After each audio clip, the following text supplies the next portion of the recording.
Nama Om Vishnu Padaya Krishna Prestaya Bhutale Shrimati Bhakti Vedanta Swaminiti Namane Namaste Saraswati Deve Gauravani Pracharane Nirvishesha Shunyavadi Pastya Chadesha Tarane Sri Krishna Chaitanya Prabhu Nityananda Shri Advaita Gadadha Shivasadi Gaura Bhakta Vrinda Hare Krishna, Krishna Krishna, Hare Hare, Hare Rama, Rama Rama, Hare Hare.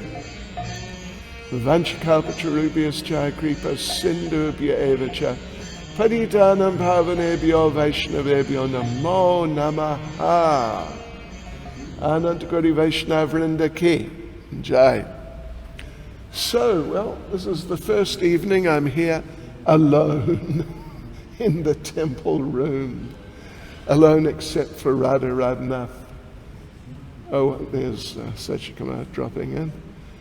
And Giri Govardhan, Lord Chaitanya Prabhupada, and so on and so on. Anyway, that's all right. So, just a couple of words of introduction.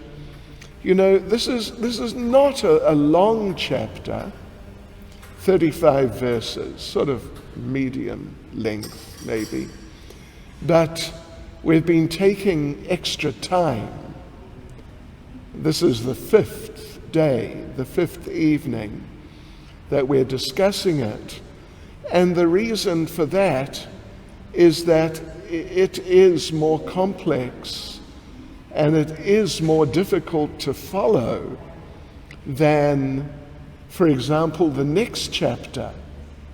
Next chapter 14, we're going to start on Monday, and that's the three modes of material nature. It's very important, it's very interesting indeed, but it's much more straightforward.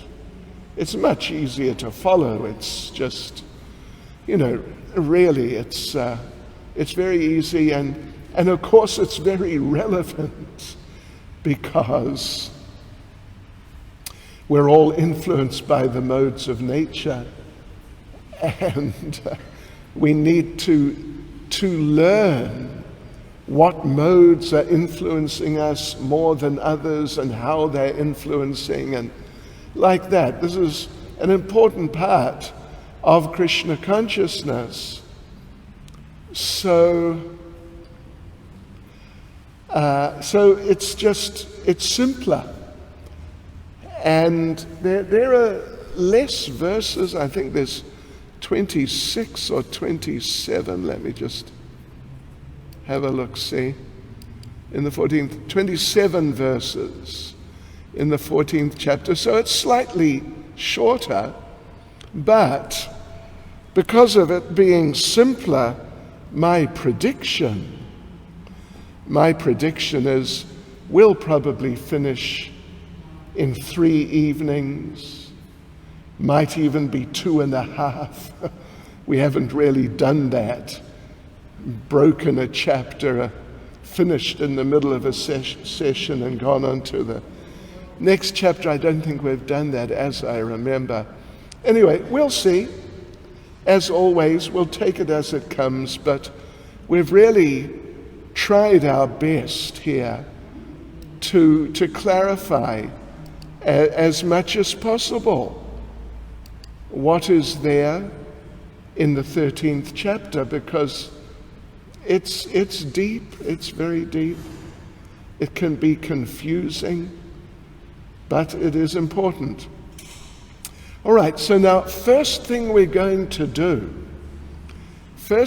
do is we will make you aware that there is a special question for those of you doing Bhakti Shastri.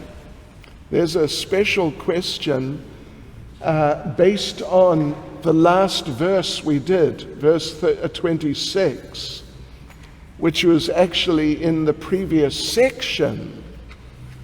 Anyway, that's okay. We ran out of time, basically, last night. So let's just inform you So this is special question based on verse 26. Let me just read verse 26 again. Again, there are those who, although not conversant in spiritual knowledge, begin to worship the Supreme Person upon hearing about him from others. Because of their tendency to hear from authorities, they also transcend the path of birth and death. So there's a question related to that. I mean, related in the sense of a similar theme. And in this regard, we're referring you to Srimad Bhagavatam, 6th canto, chapter 9, verse 1, purport.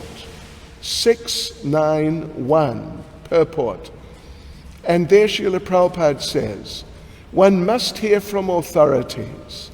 Therefore Shukadev Goswami, a great personality, says, what I'm describing to you, O King, is what I've heard from authoritative sources.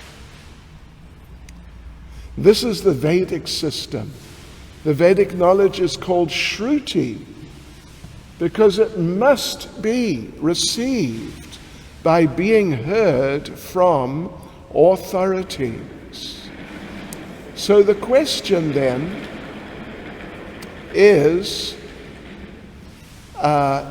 we want you to cite, refer to a purport that was mentioned in the class, this one, about hearing from authorities, which says that the Vedic knowledge is called what? Because it must be received by being heard from who? So have a look in that purport and you'll get the answer. It's pretty straightforward. But I'll just let you into the secret right now. Vedic knowledge is called Shruti because it must be received by being heard from authorities. So these are the two parts of the answer. Okay. So now we move on to the last section from verse 27 to verse 35, and we call this Jnana Chakshush, the vision of knowledge. Jnana, of course, means knowledge. Chakshush literally really means vision or eyes, like eyesight. Yeah. Chakshur unmilitam yena tasmai Shri Gurave Namaha. Famous, extremely famous verse. Yes, how the spiritual master opens our eyes. All right, so it is from verse 27 to 35, which is the last verse of the chapter. But actually, before we begin, I want to just read the 6 subject matters which we have been looking at and are still looking at in this 13th chapter. So first is Prakriti, or material nature. 2 is Purusha, the enjoyer. And enjoyer means the soul and the super soul, or the Supreme Lord. Then Kshetra, the field of activities, which means the body, the gross and subtle bodies, plus the sort of the living symptoms which are there within the material system of the material body, the field of activities. Then Kshetragya means the knower of the field, and again there's 2, the soul and the super soul. They're both within the body, or which is the field of activity. Then number 5 was Jnanam, knowledge and the process by which knowledge is acquired. And then 6, Gyayam, the object of knowledge. What is that thing or entity or whatever which we're meant to be developing knowledge of? All right, so let's go then to the section we're on tonight. Here we are. It's the 6th section, Jnana Chakshus, the vision of knowledge, verse 27 to 35.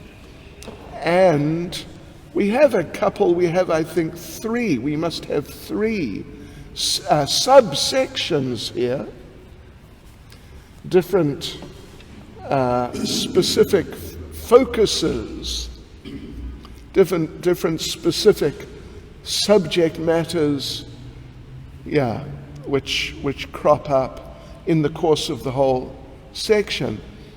So the first subsection then is just verse 27 on its own.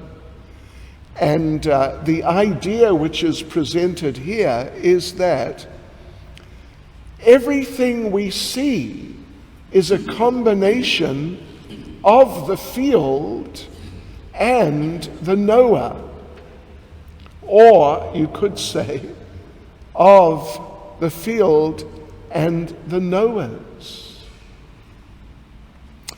So whatever you see, moving, non-moving, even living, not living, it's simply combination of the field of activities and the knower. So Srila Prabhupada begins the purport. Both material nature and the living entity, which were existing before the creation of the cosmos, are explained in this verse. Now that's a pretty strong and clear statement, isn't it? So both material nature and the living entity, both of which are eternal, ever existing, they're explained in this verse.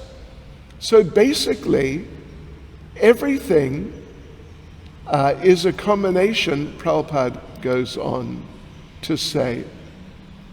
Whatever is created is but a combination of the living entity and the material nature.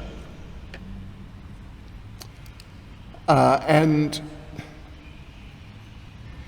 Srila Prabhupada then gives examples. There are many manifestations like trees, mountains, and hills, which are not moving. And there are many existences which are moving, like us. And all of them are simply combinations of material nature and the superior nature, the jiva, the living entity. So, and Prabhupada goes on that Prabhupada makes the point that nothing can develop without the touch of the superior nature, the living entity. But then Prabhupada goes on to say that all of these combinations, what is mentioned here in the verse, all things, moving, non-moving, they're combinations of the field of activities and the knower. So Prabhupada explains that the process, the combination, is effected by the Lord. And the Lord, who is not entangled in that, the living entity as the knower of the field. The living entity as the knower of the field is entangled in the field. The Supreme Personality of Godhead is also the knower, but is never entangled in the field. Yes, so Prabhupada closes the purport saying the material nature is created by him, and the superior nature, that's us, is placed in this material nature. And thus all these activities, manifestations, and whatnot within the material sphere, they take place. Now, so that was a subsection on its own. Now here's a subsection. Some practical advice. How to separate the knower from the field. The knower, that's us. We're entangled, we just said. We're entangled in the field.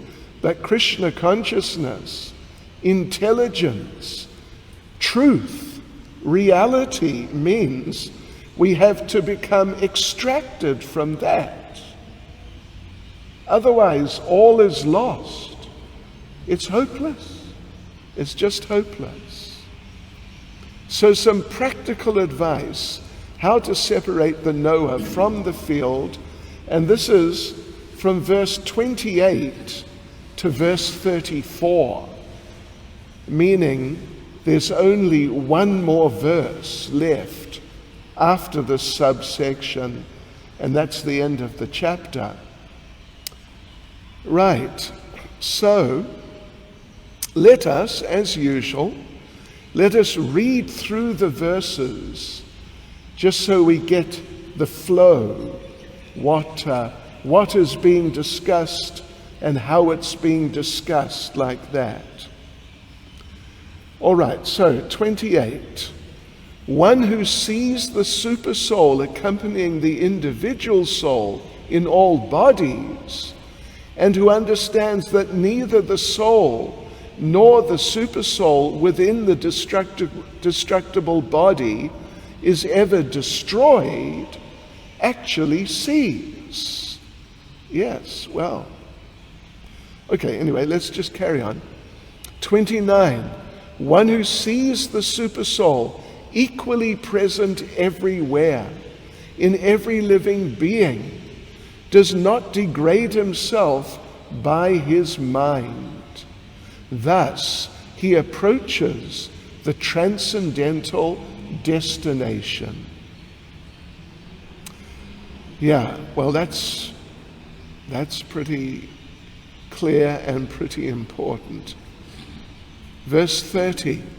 One who can see that all activities are performed by the body, which is created of material nature, and sees that the self does nothing, actually sees. 31.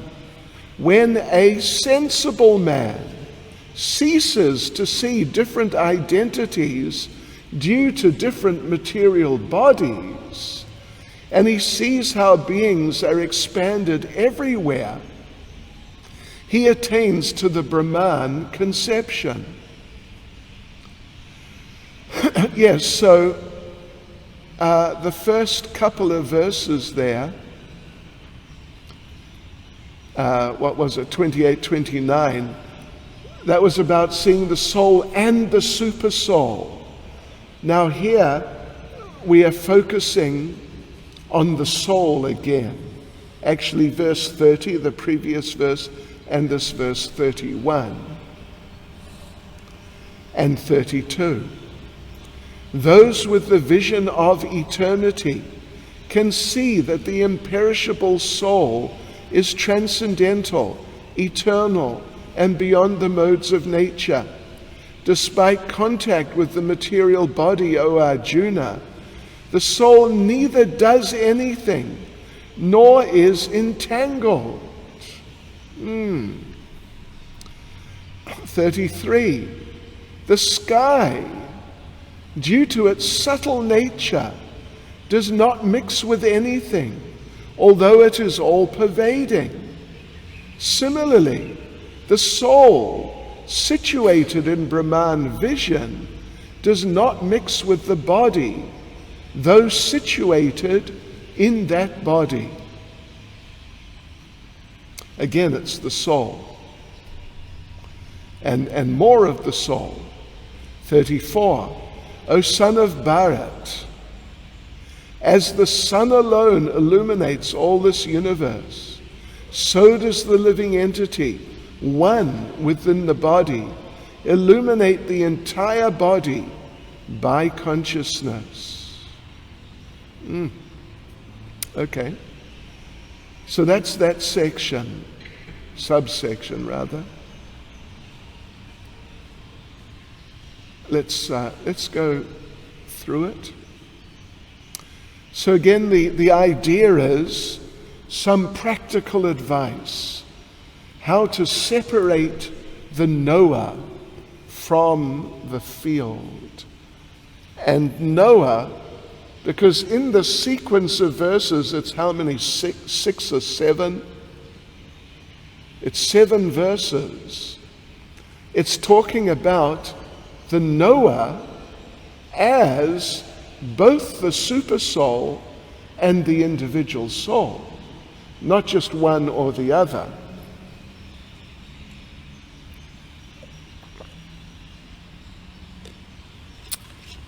So let's have a look at verse 28. One who sees the super soul accompanying the individual soul in all bodies, and who understands that neither the soul nor the super soul within the destructible body is ever destroyed, so that person actually sees.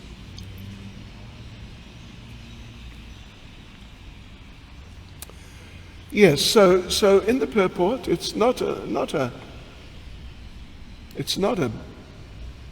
big purport, short purport.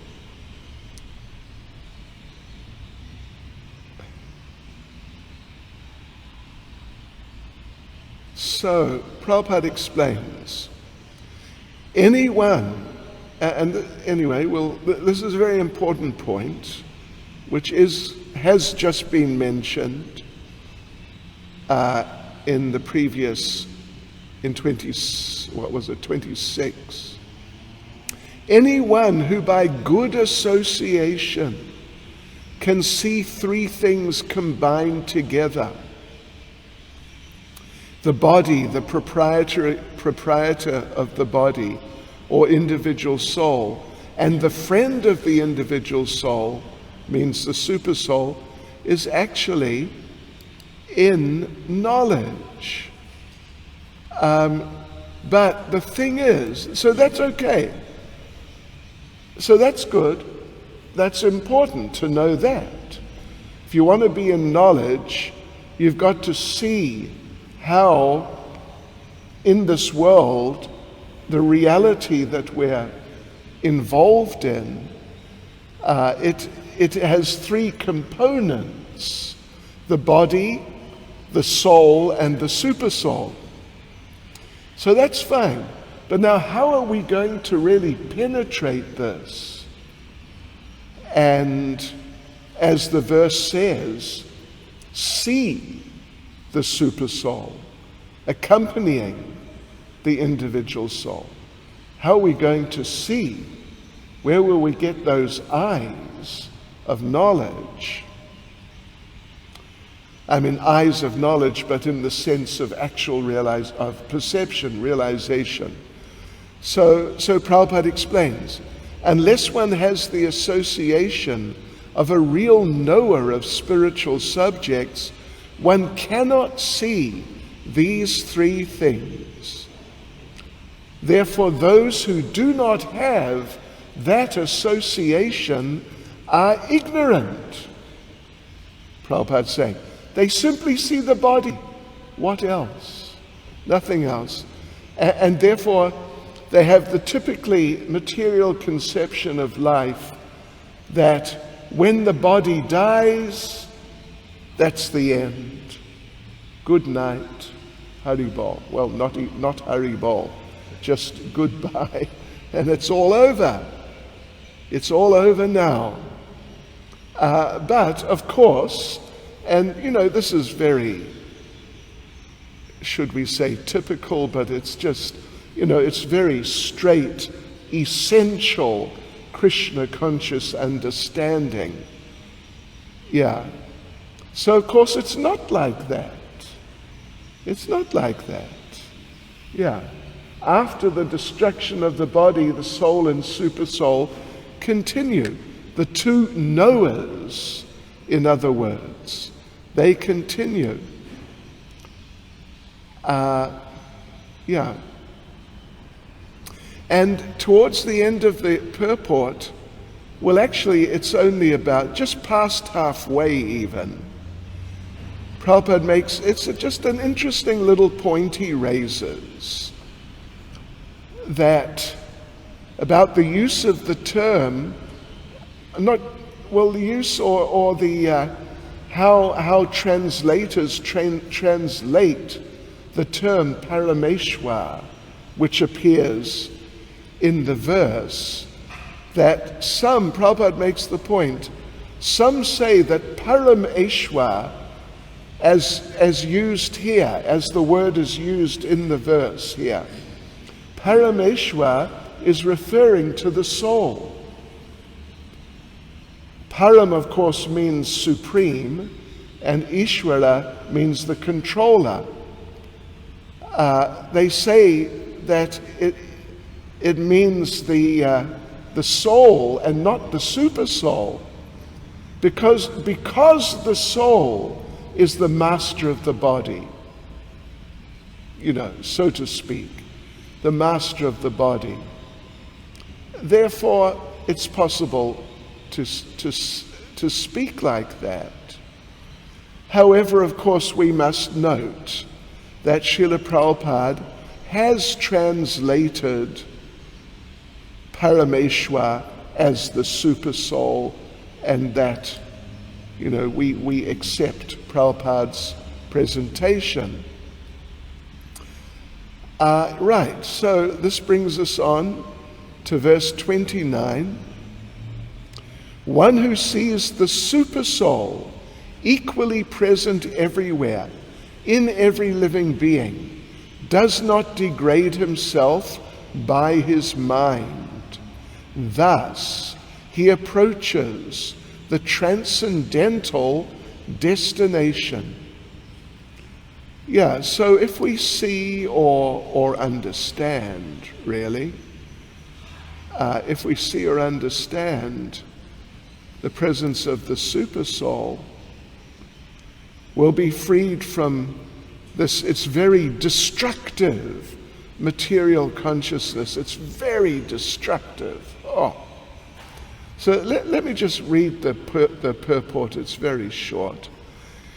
The living entity, by accepting his material existence, has become situated differently than in his spiritual existence.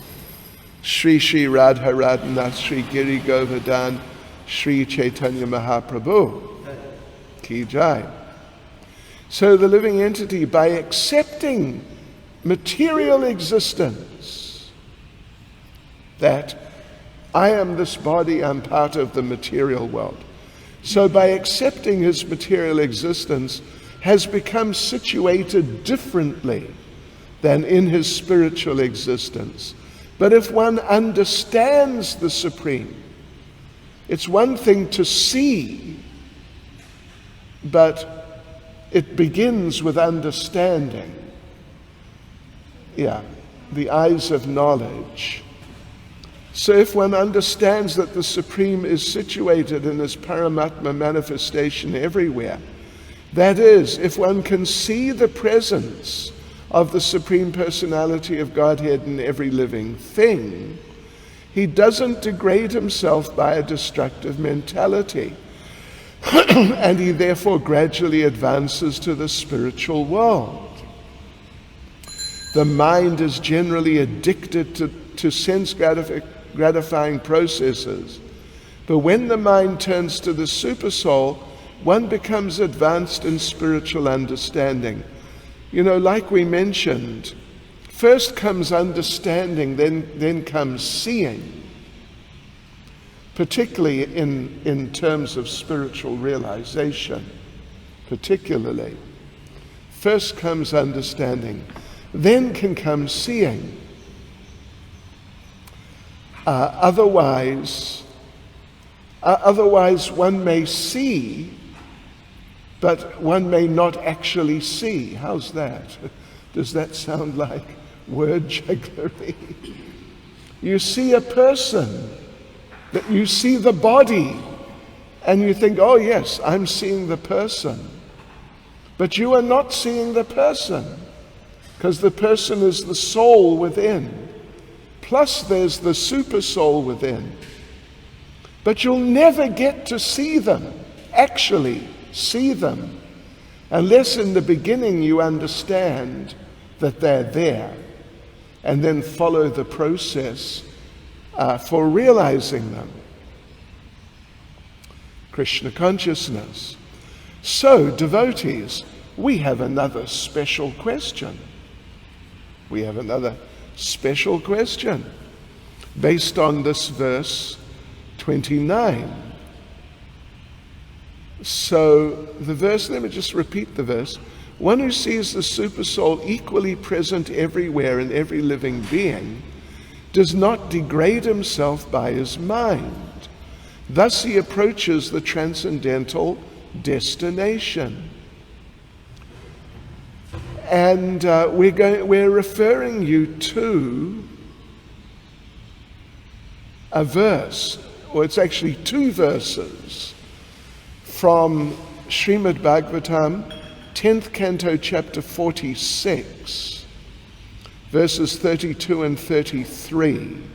Apparently it's an excerpt from those two verses.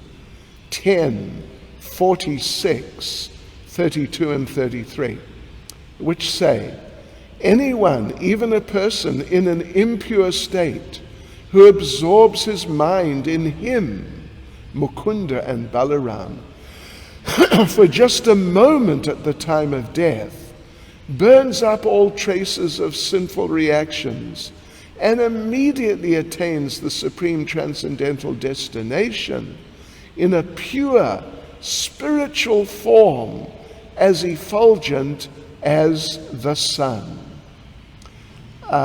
So this is a verse spoken by Uddhava, Sri Uddhava, the great devotee from Dwaraka, who's Krishna's closest associate in Dwaraka. He has spoken that. And the question is, a verse from Srimad Bhagavatam was mentioned in class, whereby a devotee was speaking about approaching the transcendental destination. Who was the devotee who spoke that verse? Well, we just told you it was Sri Uddhava. So on we go to verse 30. One who can see that all activities are performed by the body, which is created of material nature, and sees that the self does nothing, actually sees. Well, devotees, this reminds us for example, it reminds us of a few verses. Even a verse I think we read last night or maybe the night before, but particularly this verse really reminds us very strongly of Bhagavad Gita chapter 3 verse 27, which we read last night I think also. So that verse says, the translation is, the spirit soul, bewildered by the influence of false ego, thinks himself the doer of activities that are in actuality carried out by the three modes of material nature. three modes of material nature. They're the energy which makes the activity happen. But those modes, where are they situated? In the body. It's the body which carries out the activities.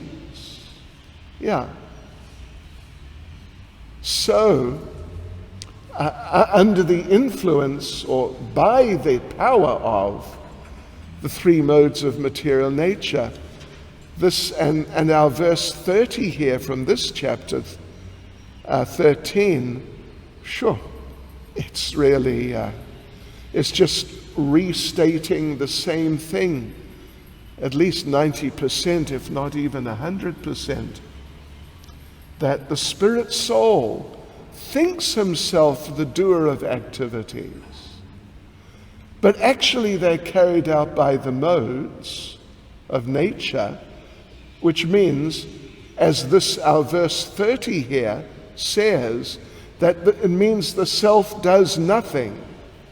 Self does nothing. There you go. It's the material modes which are energizing the body based on your desire, and therefore things are happening. So Srila Prabhupada says here, the body is made. It's a short purport actually.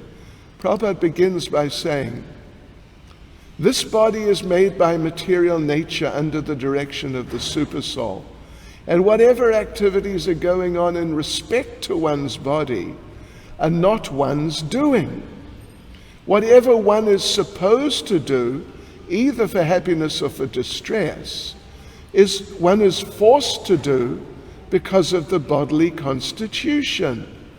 The self, however, is outside all these bodily activities.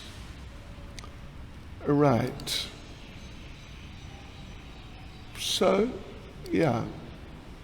so these things are going on. And Prabhupada concludes the purport that this transcendental vision, if one cultivates that vision, which of course is based on the understanding, then that will make you see yourself separate from the bodily activities. You will see yourself, you will understand yourself, and ultimately see yourself as being a distinct entity from the body which is performing the activities. So a person who has that vision is the actual seer. Srila Vishwanath Chakravarti Thakur makes an interesting statement here. Listen to this. You'll have to listen carefully. It's a little subtle. So he says, it's Srila Baladev Vijayabhushan. Srila Baladev Vijayabhushan says, I, a jiva, since I have a nature of knowledge and bliss, do not actually perform actions such as fighting or sacrifice which produce suffering. However, ultimately, Prakriti is superintended by me, is sort of managed by me, you could say. So ultimately, Prakriti is managed by me who has lost discrimination and possess beginningless impressions for enjoyment. So I am different. I, the jiva, I'm different from the body. And I'm not performing the activities which produce the material results. However, I am kind of supervising material nature, because I'm in the body and everything is happening on the basis of my desires and my karma from before. So it's all, I'm there.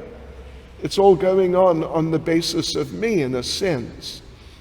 But who am I? Who am I? I'm a person who's lost discrimination. And I have so many impressions from living in material life for so long, of trying to enjoy.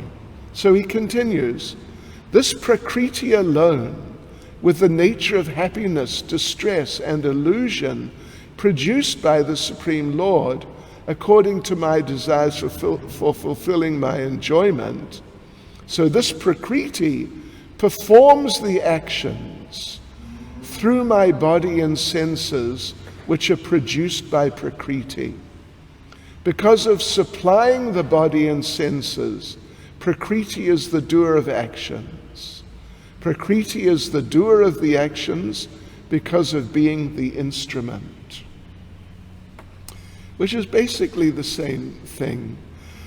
I mean, it is the same thing. The three modes are doing things, making the body and senses do things. 31. When a sensible man ceases to see different identities due to different material bodies, and he sees how beings are expanded everywhere, he attains to the Brahman conception. So we have come back, right? There was mention of the Supersoul in 28 and 29, but now we've come back from 30. We've come back to a focus on the soul. 30, and we just read 31. So again, it's kind of like, regular, transcendental understanding based on Krishna consciousness. Prabhupada gives us in the purport that one should see that our bodies, the bodies we have, they arise from our different desires. And they are not us, and neither do they really, these bodies do not belong to us. They're on loan. They're on loan. So if you see in those terms, beginning with understanding in those terms, then you're actually seeing. And Prabhupada explains, in material life, obviously, as we know only too well, and we're prone to do it ourselves, everyone is seeing in terms of the body. The demigod, the human, the animal, whatever like that. Yes. So it's a question of vision. That vision has to be cultivated. The vision has to be cultivated. Prabhupada says here, this is material vision, not actual vision. So we have to cultivate that transcendental vision. And Prabhupada concludes the purport. The spirit soul, due to contact with material nature, gets different types of bodies. When one can see this, he attains spiritual vision. See this, beginning with understanding, accepting that understanding. So thus being freed from differentiations like man, animal, big, low, etc., one becomes purified in his consciousness and able to develop Krishna consciousness in his spiritual identity. How he then sees things,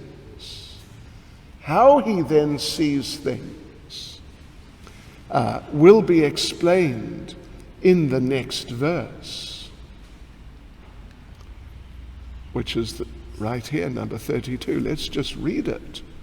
Those with the vision of eternity can see that the imperishable soul is transcendental, eternal, and beyond the modes of nature. Despite contact with the material body, O Arjuna, the soul neither does anything nor is entangled. Sure, that's amazing, isn't it? Let's just read the purport again. It's a very short purport. A living entity appears to be born because of the birth of the material body, but actually the living entity is eternal. He's not born. And in spite of his being situated in a material body, he's transcendental and eternal. Thus he cannot be destroyed. By nature he's full of bliss. He doesn't engage himself in any material activities. Therefore, the activities performed due to his contact with material bodies do not entangle him. Well, okay. So what does that mean? Are we not entangled in our bodies? We're entangled. But we're not entangled. We're entangled, we're not entangled. This, interesting idea. We're entangled because of our desires, our material attractions, because of our desire to enjoy material sense gratification. But, as explained in the second chapter, the soul cannot be burnt by fire or withered by wind. The soul cannot be harmed. One of the main points right in the beginning of Bhagavad Gita, Krishna's saying that, Arjuna is saying he doesn't want to kill. Krishna's saying, you won't be killing. It's just the bodies. The people, they'll be untouched. Unharmed, even just untouched by this whole phenomenon of the body being killed. So one is attached, entangled in that way, but actually one is not entangled when one sees more on the absolute platform. An example which we were told Prabhupada gave, and it's not a bad example, it's a good example, that one is walking down the road and one sees on the side of the road there's a tree with some person embracing the tree hard, holding onto the tree. But the person is calling out to the tree, "Let me go! Let me go!" It's like that. All he has to do is let himself go, and that's it. So it's a very artificial position in material life. Okay, verse 33. The sky, due to its subtle nature, does not mix with anything, although it is all-pervading. Similarly, the soul situated in Brahman vision does not mix with the body, though situated in that body. And again, Prabhupada's talking about, or Krishna is talking about, the vision. The vision. One has to cultivate a type of vision based on understanding, and in due course it'll become realization. So, Srila Prabhupada, in the purport, another short purport, that ear, well, it's interesting. What the term used is akash, which Prabhupada translates as sky, which is the usual translation, or even ether. But in the purport, Prabhupada is referring to air, which is, something different. It's something different, but still the same thing applies. That the air enters into water, mud, stool, and whatever else is there, but it doesn't mix with anything. Similarly, the living entity, even though situated in varieties of bodies, is aloof from them due to his subtle nature. Therefore, it's impossible to see with the material eyes how the living entity is in contact with this body and how he is out of it after the destruction of the body. No one in science can ascertain this. Okay, so now last verse in this subsection 34. O son of Bharat, as the sun alone illuminates all this universe, so does the living entity, one with the body, illuminate the entire body by consciousness. So the point here is about consciousness. Consciousness, which is the nature of, or part of the entity of the soul. The soul is conscious. The soul has consciousness. And this consciousness illuminates the whole body. So one's hand, even though the soul is somewhere in the vicinity of the heart, in one's hand, consciousness is there, one feels. So Prabhupada makes the point, there are various theories regarding consciousness. In order to give the understanding of how consciousness is working, the verse itself, and Prabhupada elaborates in the purport, the example is given of the sun situated in one place, but is illuminating the whole cosmos, the whole universe. Similarly, the soul is situated in the region of the heart, and the consciousness of the soul is pervading the whole body.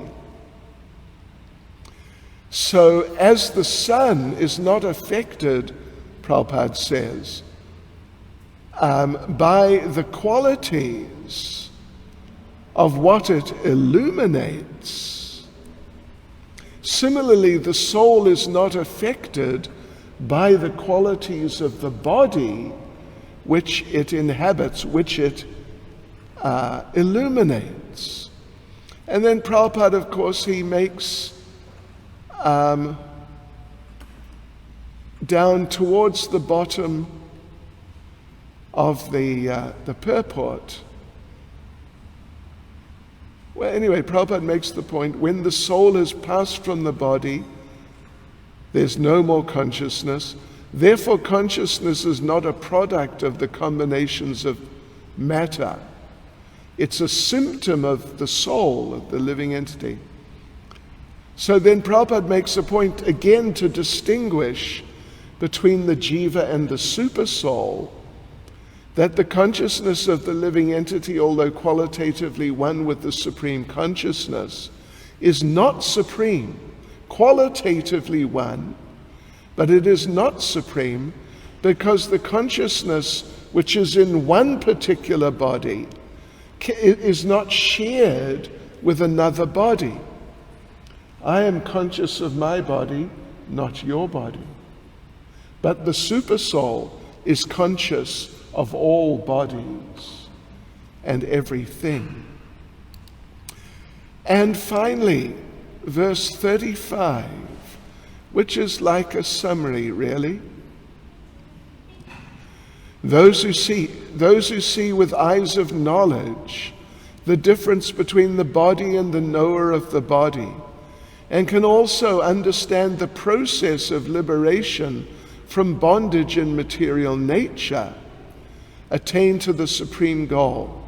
So the process of liberation, as described here, what we just read, is the development of this vision. So, in the purport, there's, right at the beginning of the purport, actually, Prabhupada says something which we quoted right on Monday when we began this chapter. The purport of this 13th chapter is that one should know the distinction between the body, the owner of the body, and the supersoul. One should recognize the process of liberation as described in verses 8 through 12. Then one can go on to the supreme destination. Yeah. So the process of liberation as described in verses 8 through 12, and also here, the vision of seeing oneself distinct from the body. Then one can go to the supreme destination. So then, in paragraphs 2 and 3, a summary of the chapters given. First of all, this is now the second paragraph, a faithful person should get good association, hear about Krishna. Then, we're still in the second paragraph, then that faithful person should take shelter of a spiritual master and learn the spiritual science. And then the summary goes on into the third paragraph. We should understand what is the gross body and then the subtle body, and then beyond that learn about the super soul, and then understand what we've just been reading this evening, how the world is working by a conjunction of the soul and the material elements.